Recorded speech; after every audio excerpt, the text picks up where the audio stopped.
Thank you. Hi ladies, good evening, nice to see you. How are you? Baruch Hashem, thank you so much for coming. We're preparing for this parashat. We're going to read Achrei Mot Kedoshim this Shabbat, B'ezrat Hashem. And I'm talking about parashat Kedoshim. Parashat Kedoshim means be holy because I'm holy. This is what Hashem requests from us. But I would like to give another outlook to this parasha. What does it mean to be holy? I would like to start with a story. The story is about a judge by the name Alfred Smith. This judge has his own office, very luxurious office in 7th Avenue in Manhattan. He used to teach ethics to students, a special course that he used to pass this special course to his students, and he taught them about ethics in modern times. He spoke with them about legal ethics at any cost. That was the name of the course.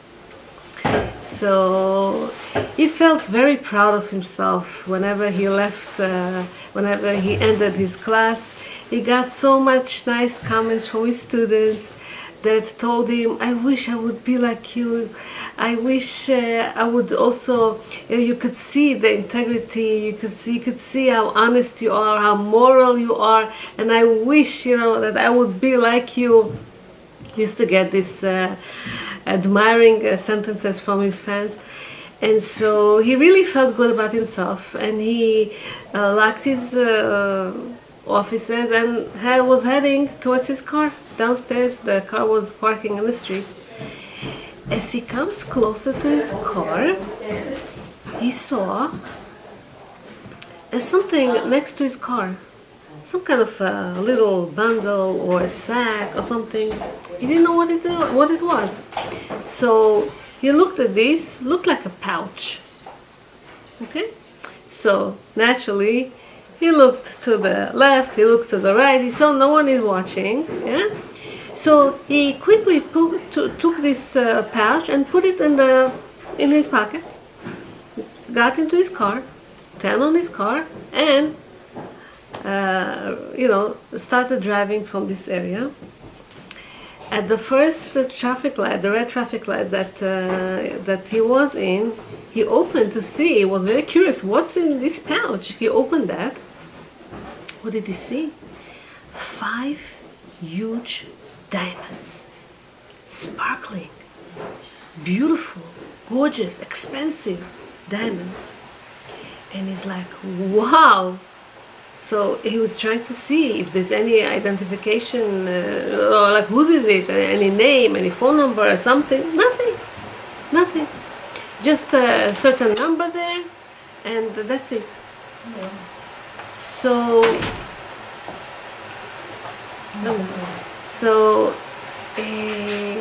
he started to think to himself, what should I do with this pouch? I should really probably inform it to the police because somebody is going to look for it. It's a very expensive thing. It's not a $5 thing. But then he says to himself, but no one really saw me. and there's no really identification, any number or any name on it. I could really keep it for myself. And he started dreaming about this luxurious car that he wanted to buy to himself. He had this dream for a while already. Or he wanted to improve or decorate or to do something with this private swimming pool that he had in his own house, that he wanted to work on it, to do something with it, whatever. He was looking for this big income, and Baruch Hashem, why not? So he kept it to himself and didn't call to the police, didn't inform on it to no one. He said to himself, I'm going to look at the newspapers and see if anybody, announces that he lost something, No one said anything in the newspapers. So, 2 weeks went by. After 2 weeks, he gets a phone call. A man by the name Michael Duggal calls him He told him that he's a diamond dealer. His office is not far from his offices wherever he gives his classes. And he lost once this little pouch that had 5 diamonds inside. He asked him if he found it. So the first moment he was kind of, well, what should I do? What should I tell him now? Okay, so this was his opportunity to really admit that he has it, but he didn't. He said, "No, I don't know anything about this. You sure? Because I asked people around, and your car was parked there that day next to this pouch. So maybe you did see something?" He said, "No, I didn't see anything." He said, "Okay, so once Bezrat Hashem you're going to see it, please, if you can call me back." He left his number. Of course, he never called him. A few days later, he calls him again. He says, "I was inquiring here and there, and maybe you did, find anything." Or he says, "No," firmly. "Don't call me. Don't bother me. I don't know you. I don't know anything about this." And he didn't want to be in touch with him anymore. A few minutes later, there was a knock on his door in his office. A policeman came in with another person that introduced himself as Michael Dalgal. He said, "I'm a newspaper reporter. I spoke with you a few minutes ago. I asked you if you found something. You said you didn't find anything." He takes out a projector, okay, and he showed him, okay, how he is leaving his office after finishing his course, going down the steps, going towards his car, seeing a pouch, looking left, looking right, seeing no one is there, taking it, putting it into his pocket quickly, turns on his car and driving and stands by the first stoplight, okay, to examine what exactly he found, and there were 5 diamonds inside. The judge felt so embarrassed. Like, if we really would know that people are watching, that somebody is watching him, okay, of course he would smile to the camera. He didn't know. And he felt so ashamed that teaches ethics, okay, in the university, okay, the one that teaches ethics, did such a big crime. He stole 5 huge, expensive diamonds. How could he do such a thing? How could he do that? He knows that it's wrong. He knows that it's not moral. He teaches that. However, no one saw him, so he felt that he could do it. And that was a problem. He was scared that what people are going to say now. He lost his status now, basically, because who is going to look up to him anymore, right? But that's what happens when people feel that no one is watching. They allow themselves to do all kind of crazy stuff sometimes. People allow themselves to get wild sometimes when they know that no one is watching. My husband told me that many years ago came to him a couple that were very successful couple, had a very nice income. He was a doctor, she was a lawyer, or vice versa, I don't remember, and earned very, very well, and decided from all kind of reasons that they don't want to stay in the community. They want to go far away from the community. So they end up living in one of the suburbs, far away, not in the Jewish community. And because they were not in the Jewish community, they needed friends, this couple. The people that were next to them, living in their neighborhood, were certain Christian community. They became friends with them. And slowly, they associate together, they get social together, and they taught her all kind of stuff that, Jewish woman shouldn't really know. And the guy started to do all kind of nonsense that he shouldn't really do. And when it came to a situation where they felt that the family is falling apart altogether, this is when he came to the rabbi. Rabbi advised me what to do. You see, when we live in the community, we're scared. What they're going to think of us if they see that we're getting, God forbid, into non-kosher restaurant. What they're going to see, to say, if I'm going to wear too short, too flashy, if I'm going to go to the beach, I don't know, with a bathing suit, if I'm going to, whatever, you understand what I'm saying? So sometimes, because we're living inside the community, okay, people may judge us. We're scared. We're embarrassed. We have a shame. This can prevent us to do a sin. Now, when we're talking about Kedoshim Tiyu, in many religions, the term of holiness, okay, is exactly like you segregate yourself from the materialism world. You try to you separate, you're different, you're not allowed to do this, you're deprived from enjoyments and all kind of stuff. But that's not exactly the idea of Kedoshim Tiyu. Pay attention, what kind of mitzvot we have in this parasha? All kind of social mitzvot. Look at this. We have a mitzvah of respecting, okay, or respecting, being afraid or fearing parents. We have all kind of gifts that we're supposed to give to the poor and the needy. We have prohibition of theft, not to steal, not to lie, not to cheat, not to exploit or deceive, friends, other people, not to fail people with bad advices, not to do injustice in courts and stuff, not to speak slander, not to gossip, okay, not to hate people. These are very, very social mitzvot. What does this have to do with Kedusha, you're asking? This is what we're talking about today.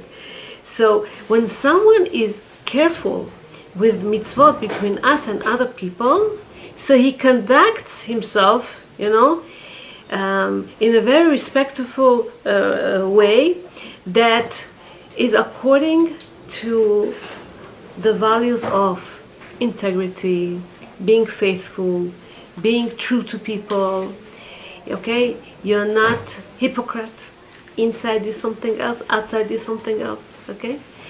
And these are the things that the Torah teaches us. This is what does it mean to be Kadosh. Rabbi Shimshon Hirsch used to say that Kedusha is to be ready to do good things to others. This is Kedusha, he said. And a person does not get to this virtue if he is not constantly, full of pure will to be moral. And once we do it, it's good. So Hashem gave to each and every one of us all kind of talents, okay? All kind of strength to do all kind of things, whether it's in spiritualism, whether it's in materialism. It's fine, it's okay. There's nothing wrong with this as long as, okay, they all are given to for lofty purposes, to do only the will of Hashem with them, to do good with people. So now we see that this judge, this Alfred Smith, okay, was not even close to this virtue of holiness. He didn't know what does it mean to fear Hashem. He didn't understand that someone is watching him all the time. If not people, maybe Hashem. Yeah. So if we know that that someone is watching us, that we are filmed every second, we're going to be very careful. Listen to what happened to Gary and Anna. Okay, so we just had Pesach. They were invited to his family's house for the last 2 days of the holiday. everything was okay, they sat together, everything was fine. They stayed for the night too, for Motzei Chai. They stayed, they ate, they socialized, everything was okay. At a certain point, they heard the baby is crying. They had a baby monitor. So they heard the baby is crying. So they went, both of them, upstairs to take care of the baby. And over there, Anna started to yell at Gary. What do you mean? What kind of a gift your sister just gave me? She just gave birth recently. She gave her a gift. What kind of this? I gave her, when she gave birth, something much more expensive, something much more nicer. What is this? She never thinks about it. What does she think? When they came a few minutes later downstairs, everyone was looking at them with, hostile look, like, what is this? So, there's a saying in Pirkei Avot, just started reading Pirkei Avot, Ain Ro'ah. There's an eye that's watching you, those hidden cameras. Ve'ozen shomat, those recordings, whether it's a baby monitor or anything else. Ve'chol ma'asecha b'sefer nichtavim. Every action that you're doing, Hashem is taping it, is recording it, and later on is going to show to you, yeah, this is what you did, this is how you acted. So, once we understand what happens, we're going to be hopefully much more careful. So once people know that they are taped in a surveillance tape recorder, somebody observes them, somebody supervises and checks and tracks them, their behavior will be more ethical, because this is human beings, this is how we are. So, what does it say in parashat Kedoshim? Let's start to say some of the mitzvot that are written here. Lo talech rachil be'amcha. What does it mean, lo talech rachil be'amcha? Don't gossip. Yeah. מה זה רחיל? מה זה רוכל? רוכל are those people, merchandisers, the peddlers, that go from one place to one. They try to sell their goods, right? So usually they speak also, you saw this, you saw that, they bought a house, they moved, they have a new car. This is peddlers, this is gossiping. Okay? Talking about everything, about all the people, talking. Now usually people don't do it for bad intentions, not necessarily. They speak about, because they speak, about neighbors, about this, about that. Not necessarily that it's negative, but many times it can go into negative in a second, in a split second, and then people start naming, saying all kind of stuff about people, and it can quickly go into Lashon Hara, speaking bad about people, slander, and this is usually how it starts. So today there's no really a need to go from house to house as a peddler. Today we're sitting in a world of technology. We sit behind the screens. We touch, we press a screen, a button, and we post stuff, or we receive all kind of images or messages or all kind of stuff, and it could spread in a second to hundreds and thousands of people.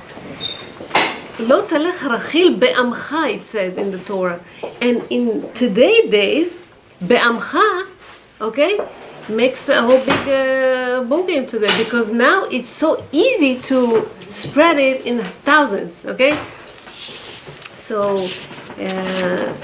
this is rechilut, and rechilut, says the Chazal, can bring even to bloodshed, because when people say all kind of stuff, and not necessarily it's true, sometimes it's so not true, whatever you heard, whatever you speak about someone, okay, and there's really bloodshed. People feel embarrassed, people feel ashamed of all kind of lies that people tell about them. Many times it happens that little girls or little boys, were ashamed, online, okay, and felt that this is the end of the world for them. They don't judge the right way, And sometimes, lo alenu, they decide that this world doesn't, is not for them, and they decide to commit suicide, God forbid. So this is how it comes. The pasuk says like that, "Lo telech lachil be'amcha," and right after that it says, "Lo ta'amod al dam racha." Lo ta'amod al dam racha means don't stand aside while you see that your friend's blood is shed. See how it can go quickly to there. So Rosa, she was a religious girl, okay, that in her teenage years she got connected with some not so good friends, and they taught her all kind of stuff. She associated with them, she went out, they spent time together, they taught her all kind of stuff, and slowly she came down in religion. She stopped keeping Shabbat, she dressed very provocatively, didn't follow up with religion like her family. The parents felt very bad about this, but what could you do? However, after a few years, she went back on track. She caught herself. She started to be religious again, Baruch Hashem, okay? And started keeping Shabbat again, started going to classes again, wearing tzanua, everything was okay. Then she came to this age of shidduchim. Shidduchim means, getting married. So she gets all kind of proposals or whatever. She started to go out very seriously with this nice guy. And then he got a picture on Facebook, her picture from a few years ago, the way that she was dressed or the way that she was looked or wherever she spent time or something. Of course he didn't want to continue going out with her. Even though they spoke about that there was some time in her life, but to see a picture of this girl, it doesn't look like the most righteous girl now. To see this picture made him think twice. Maybe it's not a good idea for me to go out with her. So we see that today Lashon Hara is so strong because online people can shame and it can go to thousands in a second, and he doesn't. Whoever gets a picture would not necessarily inquire if it's true, if it's not true, if the details that he just read or she read was right or not, okay? And then people get into all kind of conclusions and make decisions, and chaval, mamash chaval. So Rav Dessler said that the essence of Lashon Hara, it means מתכבד בקלון חברו. מה זה מתכבד בקלון חברו בעברית? Okay? You get elevated once the other one is disgraced. So you become so much pure and clean, and they're dirty and black, and so you like it. And this is the essence of Lashon Hara, he says. Anyway, in Sefer Dvarim, here we say Lo terech achil b'amcha, and this is the beginning of Lashon Hara, says the Mefarshim. In Sefer Dvarim it says different. It says ארור מכה רעהו בסתר. מה זה ארור מכה רעהו בסתר? Cursed is the one that secretly strikes his friend. Secretly strikes his friend. You don't tell her, I don't like you because you are this and this and that. You go to a friend and you tell to your friend, maybe you shouldn't be her friends because she's like this and this and that. Behind her back. Next to her, you're smiling to her. You're my friend. But behind her back, you're cruel to her. This is called Arur Makeh Re'eu Baseter. It doesn't call Lashon Hara. It's called Arur Makeh Re'eu Baseter. So strong. And Chazal say that the damage that we do with our mouth is so much more severe than the damage that we could do with a weapon. Because the weapon has a certain range. It could get to until a certain distance, and that's it. But Lashon Hara, when we speak, there's no limits. We have no idea where it reached, who heard it already, and there's no way of taking it back too. And that's a big problem. In the internet, it's even stronger, because in the internet you have so much more abilities to strike this person hidingly when he doesn't see. Mm-hmm. When you post something about a certain person, okay, or sometimes also there's an article, let's say. Today we have these terms that's called talkback, blogger. Okay, these are things that we didn't have in the previous generations. It's only this generation. When you have the World Wide Web, people are entitled to response anything that they want for anything that they read. They can curse there. They can name other people, all kind of names. Motzi Shem Ra is to defame people. They could lie. They could insult people, and they're anonymous. You don't have to write your name, and you can write a false name. No one knows that it's you. And because no one knows that it's you, you're allowing yourself, not you, people, allowing themselves to be cruel. Well, no one sees me, who cares? And that's so dangerous, that's so not nice, that's so terrible when people do such a thing. Because this way you could, discredit people. You can spread all kind of rumors about them. You can publish pictures or all kind of other information about them, and no one knows who you are because you're anonymous. And another mitzvah that is in the Torah that's called in this parasha, it's called Lo Tikon Velo Titov. Don't revenge on people, and don't hold grudge. And Rashi gives an example. Let's say the other day your neighbor came to you and he asked you for your Hummer, and you don't want to give it to him. You say, no, I don't have a Hummer. He knows that you're a Hummer. You say, I don't have a Hummer. And so he didn't want to give, he didn't go to give. But next day, this neighbor, needs to go to his friend and to ask him if he has a saw or something. He says, why should I give you? Yesterday you didn't give me. I don't want to give you too. This is to revenge. Linto, to hold grudge, means he asked from you the Hummer. Okay? And the next day you say he needs that, and you say to him, you know something, yesterday you didn't give it to me, but I'll give it to you because I don't want to be like you. Why is that so strong? Why is that so strong? He asked you the car the last day. I mean, your friend, your sister asked from you the car. She needed to go and buy something.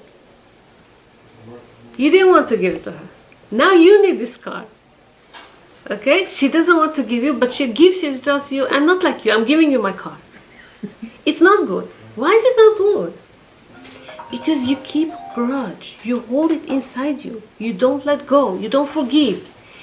And these feelings make you blow up later on.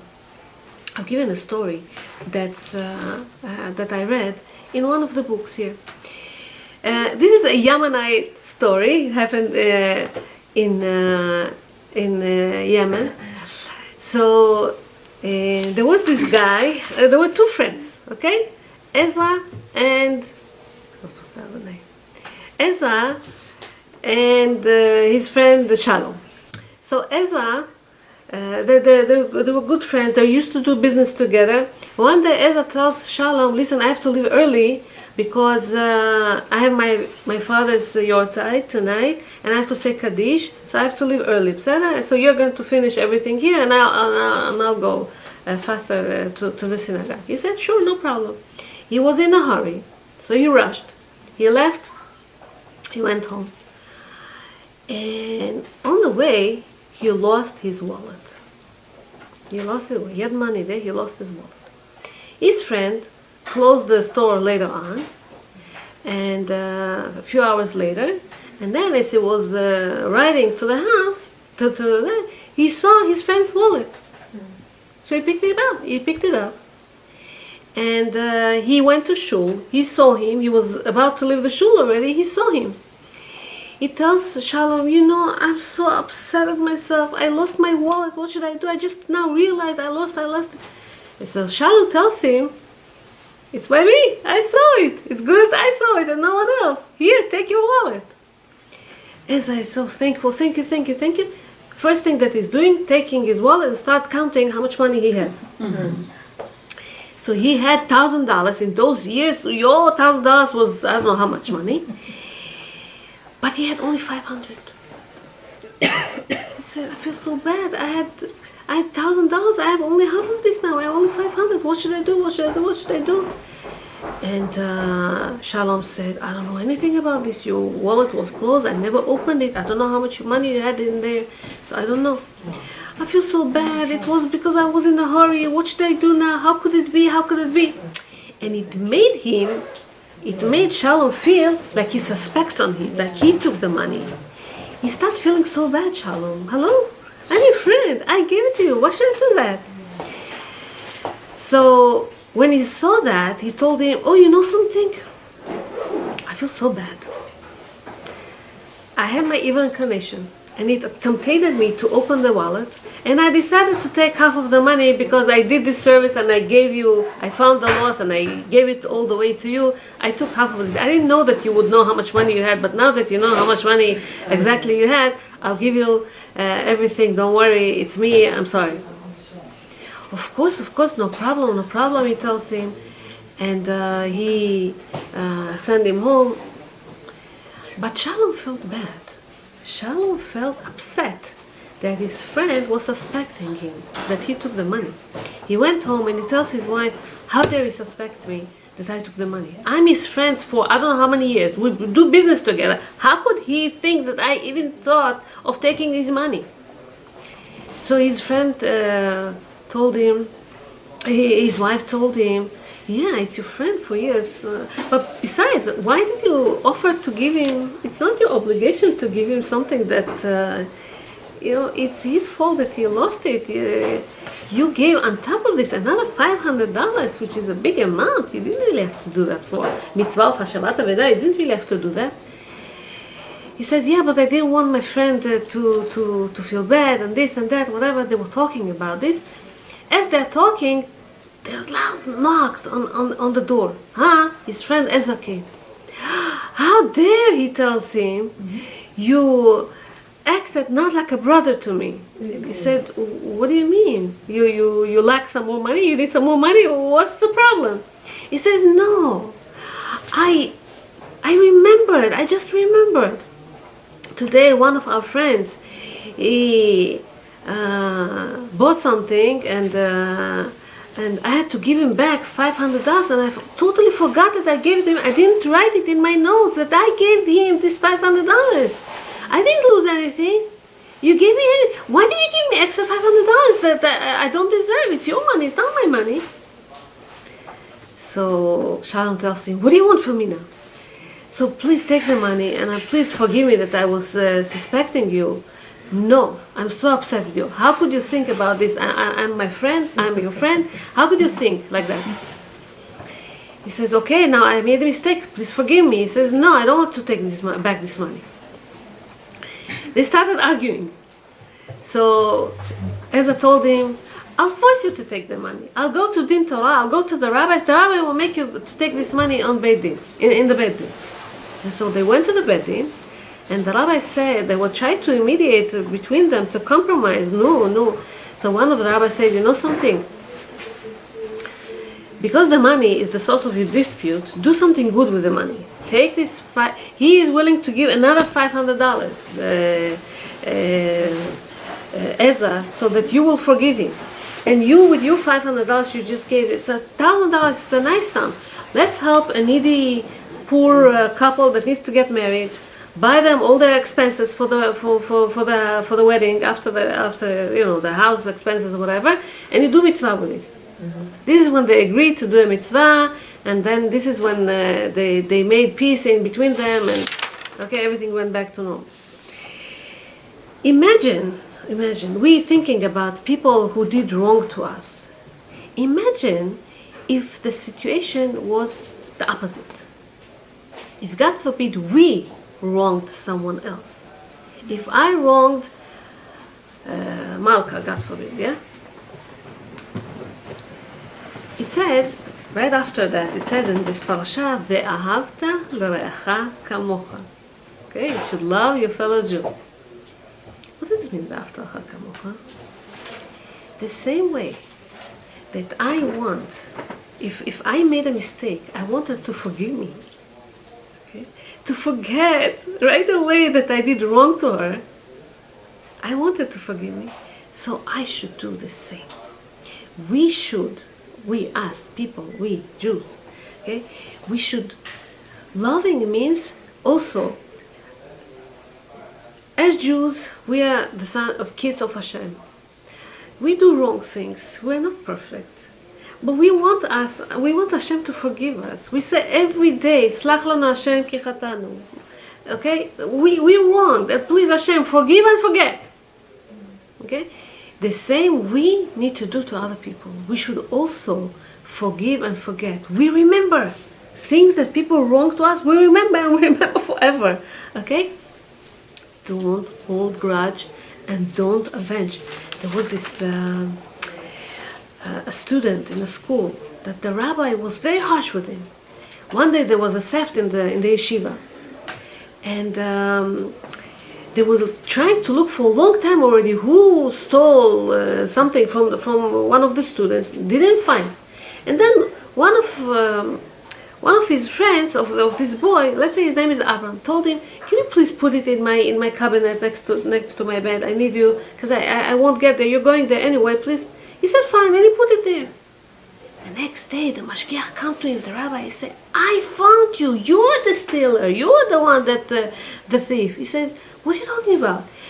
People saw you yesterday going to a different boy's cabinet and checking there and touching stuff that are not yours." He did it in front of everyone. The boy was so embarrassed, this Avram. He didn't know what is he talking about. As much he was trying to defend himself, it didn't help because in front of everyone. He put him in such a shame. He didn't know what to do with himself. He says later on, this Avram, how he couldn't stand this mashgiach anymore, how he couldn't accept anything from this rabbi, and he decided that he doesn't want to go to this yeshiva anymore. And then he didn't go to any other yeshiva as well, and he became secular. Okay, he didn't want to keep religion anymore. It took him some time until he came back to himself, and now he's a rabbi himself. Because he understands so well what sometimes shame teenagers go through, he decided to be a mashgiach for this type of kids in this age, but he understands them so well. This is a person that didn't hold grudge. He was able to take this problem and elevate it and work with this.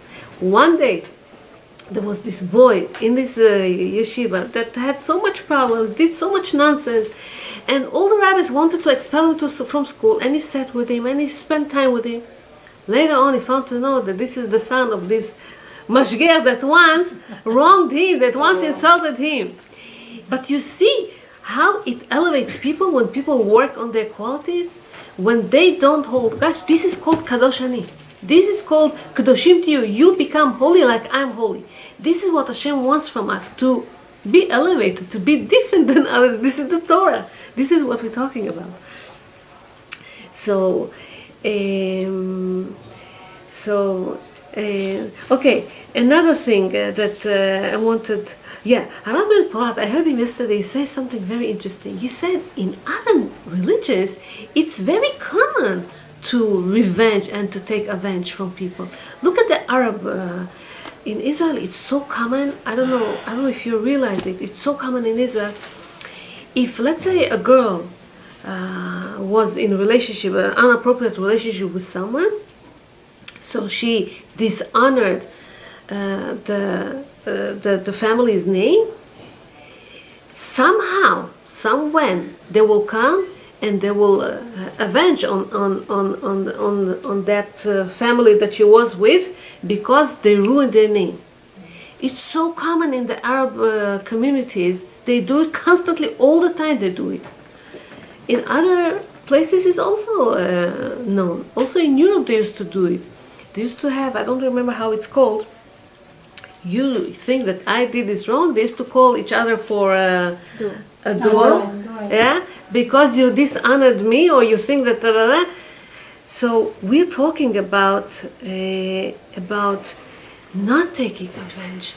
There was this group, non-Jewish group in Israel that was called the Givonim. The Givonim were a non-Jewish nation that lived in Israel when we conquered Israel, time of King David. And there was some kind of a problem with the sons of Shaul, and the Givonim insisted that King David should kill them. King David asked them, "Why do you need me? I'll punish them. I'll do that. But why do you want me to kill them?" They insisted that they wanted to kill the sons of Shaul. From here, King David realized that these people are not Jews. They pretended themselves like they were Jews. From here, he learned that they were not really Jews, because they were so much into avenging, into taking things into their own hands. Rav Steinman, Zecher Tzadik Levacha, he was a rabbi in Israel and in Bnei Brak. He passed away when he was, 100 or something. And some opponents of this great righteous person said that he's too soft. He's supposed to be zealous. He's supposed to be more fanatic, with whatever is concerning the yeshivot, and he was too soft. This is what they claim. One of them was doing it in a very nasty way. He wrote Pashkevil. Pashkevil in Hebrew, it means declaration of opinion, and he posted all over the streets of Bnei Brak and Jerusalem, everywhere that religious people live, that this Rabbi Steinman, is too soft and is not appropriate and this and whatever, all kind of stuff about him. Later on, he needed some help from the rabbi. He came to the rabbi, this chutzpah guy, to ask for help in a certain something that he needed. And the rabbi said, yeah, please help him, please help him. He says to his helpers, to his students, whatever, please help him. The students are looking like, really?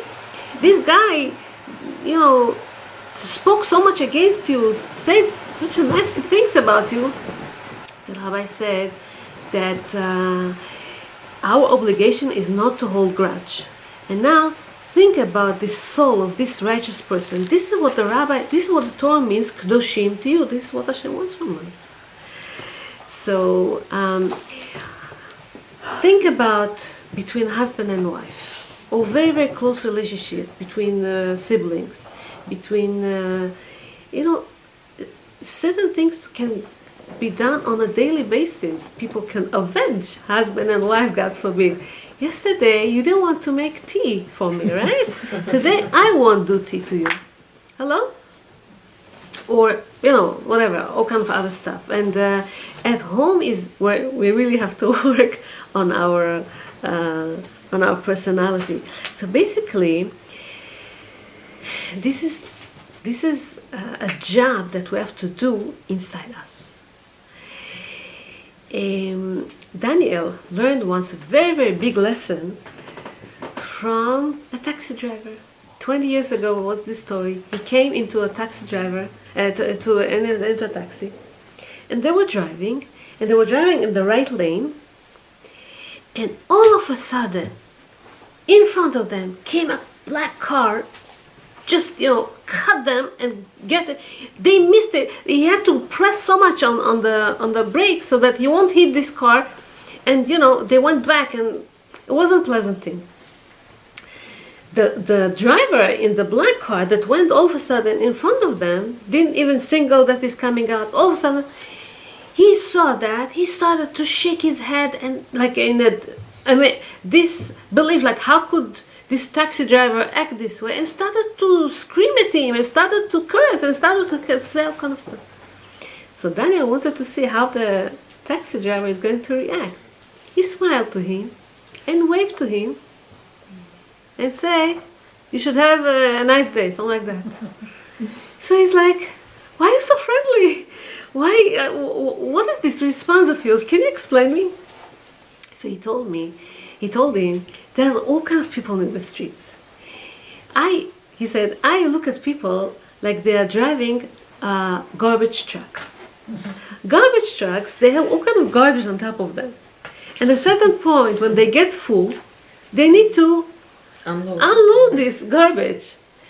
And it happens sometimes that you're the first one, you're the target, and they unload it on you. But don't take it personal. It's their problem. They need to unload. They don't know what to do, but don't take it personally. He said, I liked so much the attitude of this taxi driver because it's so true. I see him, he's smiling, he's not nervous like other drivers. He's not, I'll show you, you think about it. They start fighting. Yeah? So this is something that it's so beautiful. So this is how you win also from all kind of negative feelings that are inside you. Okay, another thing. Look how beautiful it is. It says, "Don't curse a deaf person." Like, well, he won't hear. Who cares if I curse him? Yeah. But do we do this mitzvot for the other or for ourselves? That's it. Misken is already cursed. Sometimes you never know when they don't hear all kind of stuff. Maybe it's a blessing. But I'm just saying. Or לפני עיוור לא תיתן מכשול.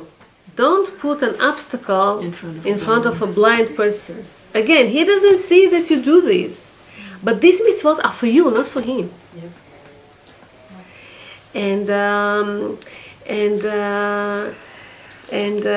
Okay, ואהבת לך כמוך. We think that we are good with ואהבת לך. We're so good, right? The rabbi said there's 4 different levels in ואהבת לך כמוך. There are some people that whenever it's bad for them, they want everyone to suffer. They don't mind that the world is going to be destroyed. If it's, I don't feel good, everyone should feel. Okay. Second group of people is a person that he wants the other to have good, but first him. First I should buy a house. Why should he buy first the house? Yeah, I should first buy a house. I should have the car. I should buy whatever I should have. I should have these talents. I should have, whatever you want, you wish to yourself, then the others. If you have it, you're okay. Yeah. Number 3, people that are praying for the friend so that he will be answered in heavens too. There's some thing that's called pray for him and then Hashem will answer you too, right? So you don't mind to pray for the others as long as you get these two. But then the 4th pure level is when you really pray for the other with no interest, self-interest, with no intentions. You just want your friend to be good, to be good to him. You want Hashem just to bless him. This is really, really very high level. Not everyone feels like that. But we're getting there. Rabbi Pin, and I'll soon finish, said that when he was young, his father used to take him to the sea to swim. And his siblings too. One day, he took also his own father. So the grandfather, the father, and 4 kids. Right? They went to the seashore and they started swimming.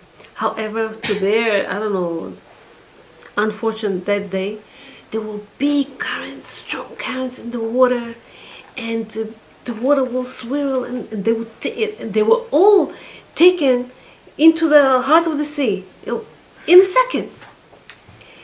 So the father was a very excellent swimmer. He started to swim towards his kid, and he was able to pull one, and he was able to pull another one. He pulled 3 kids. And he was exhausted. He took them to the shore. It comes and goes. He couldn't do it anymore. He was exhausted, laying down on the shore. And then his father gave a big scream, "Help!" Yes, it motivated him, stimulated him. He said, "No matter what, I'll go." He went and he saved the grandfather and the last boy. He saved them, went back to shore, exhausted, tired, this and that. So, Baruch Hashem, he was able to save everyone. And they did Sudat Odaya, thankful feast to thank Hashem for the miracle. So the father tells his kids, you know, we're also happy that Hashem did us a miracle. We're all safe and sound and everything is okay.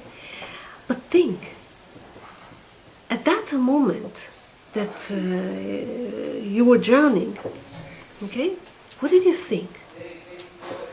Did you care about the fact that he stole your car in the morning when you were playing? Did you care about the fact that he got his cereal bowl first than you? In the morning you made a whole big deal. Did you care about this in the sea, in the ocean? Did you care that he got A and you got just B or something? You don't care about these little disputes that you had in the morning, right? Because at this moment you think about the overall. We're brothers and we were able to be saved, all of us, and that's what counts. This is us, Jewish people. Yes, sometimes it bothers why she has more success than me, why this family, why this, why that. But in time of a problem, of a distress, of a tragedy, God forbid, of something, what we're thinking? We're thinking of saving us all as a nation, as a family, as brothers and sisters. That's what counts. You don't care at that moment what she said about you, or what, you just want to be saved, right? This is what we're supposed to think of. This is this ve'afta lecha kamocha that we're talking about. So in the parasha, we're talking about also all kind of adultery that's not allowed to do, because this is Kedoshim. You're supposed to be holy. You're not allowed to have all kind of unallowed relationship with other married women or something like that. The biggest example that we know in the Torah of a one that really cared about his purity, who was that? Yosef HaTzadik. So this lady is, she tries to seduce him. What does he tell her, Yosef HaTzadik? He tells her something like that. And Adoni, he says, לא ידע איתי מה בבית, וכל אשר יש לו נתן בידי. My master trusts me.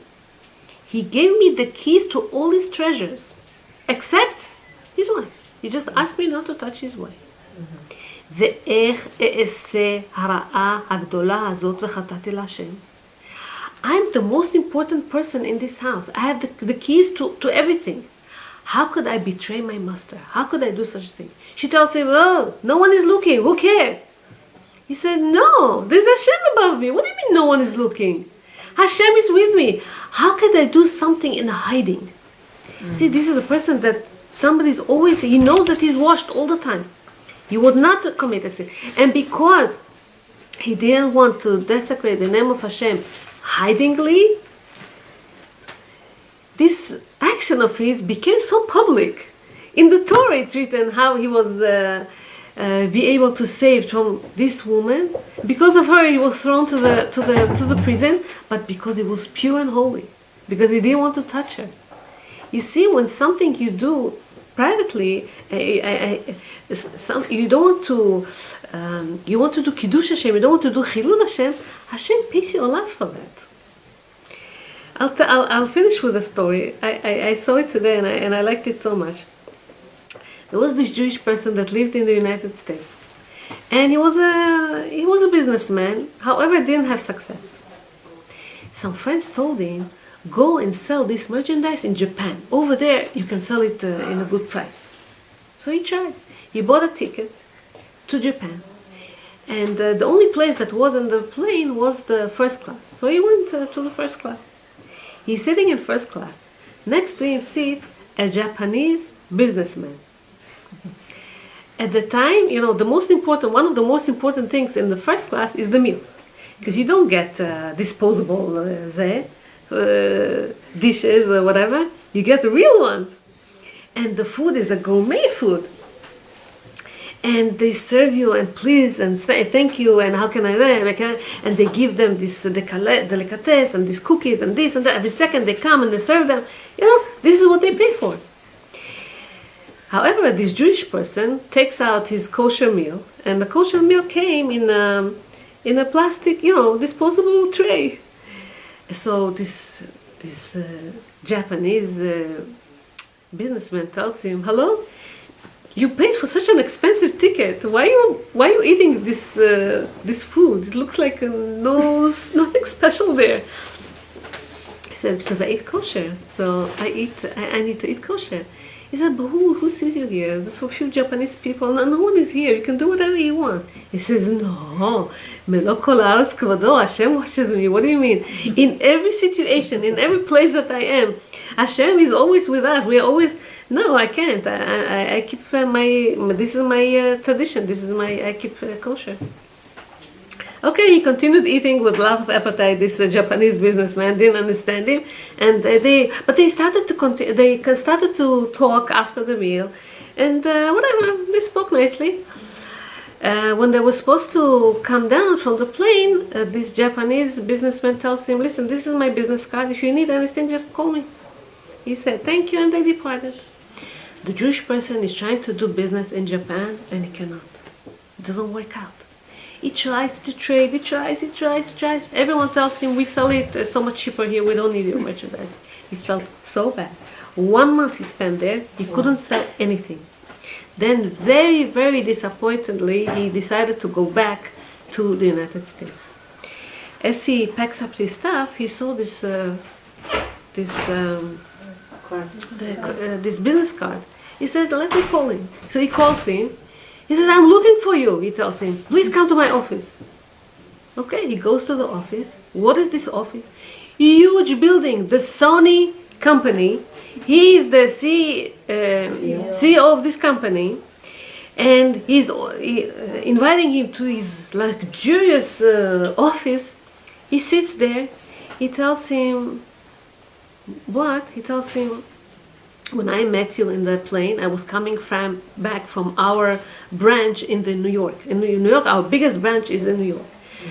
The executive director there, we caught him on fraud, and we cannot really trust him anymore, and whatever. He was stealing, he was doing all kinds of stuff with the company's money, and we're looking for someone that we could trust, someone that is faithful. I saw that you wouldn't do anything because God watches you, and even though no one watches you, you are very faithful, and I could trust you, and I want you to become the executive director, the CEO." He says, "I don't have the requirements. I'll teach you, don't worry, I'll teach you." He got such a big salary, dividends, promotions, I don't know, whatever, nothing, such a big blessing. Why? Because he decided to be kadosh. He decided to be holy, right? This is what we're talking about. This is what Hashem wants from us. Without Hashem, we should have the merit to be holy, make Hashem proud of us. Bezat Hashem, all the blessing. Thank you so much for listening. God bless you. Tada. Thank you. Yes.